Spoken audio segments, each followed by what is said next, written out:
Regardez vos dirigeants. Ils parlent d'identité, de racines, de frontières. Ils agitent des symboles pour éviter la seule question qui tranche: qui finance qui? Car derrière leur discours existe une force plus froide que la politique. Une force qui ne débat pas, ne négocie pas, ne recule jamais. Son nom, les intérêts composés. Un pays vieillit, les retraités augmentent, les actifs diminuent, le système de retraite par répartition, conçu pour une pyramide des âges solides, repose désormais sur une illusion. Croire que moins de travailleurs pourront financer toujours plus de pensions. Alors, pour combler le trou, on importe des cotisants. Pas par idéologie, par nécessité comptable. L'immigration économique devient un perfuseur fiscal, une béquille démographique.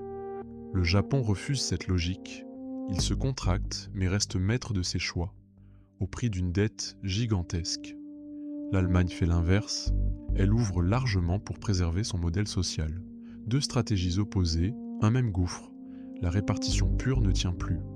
Elle craque sous le vieillissement. Et quand un système s'effondre, ce n'est pas la culture qui décide, c'est la mathématique. Voilà la vérité que personne n'ose dire. Ce n'est pas l'étranger qui impose sa présence, c'est notre modèle social qui l'appelle. Tant que la retraite dépendra uniquement des cotisations des actifs, il faudra toujours plus d'actifs. Et quand les berceaux sont vides, l'État va les chercher ailleurs. Il existe pourtant une sortie, une rupture nette. Passer d'un système dépendant de la démographie à un modèle hybride. Répartition pour la solidarité, capitalisation pour la souveraineté. Un système où chacun accumule une part de sa retraite, où la croissance du capital remplace la croissance de la population. Un système qui n'a plus besoin d'importer des cotisants pour survivre.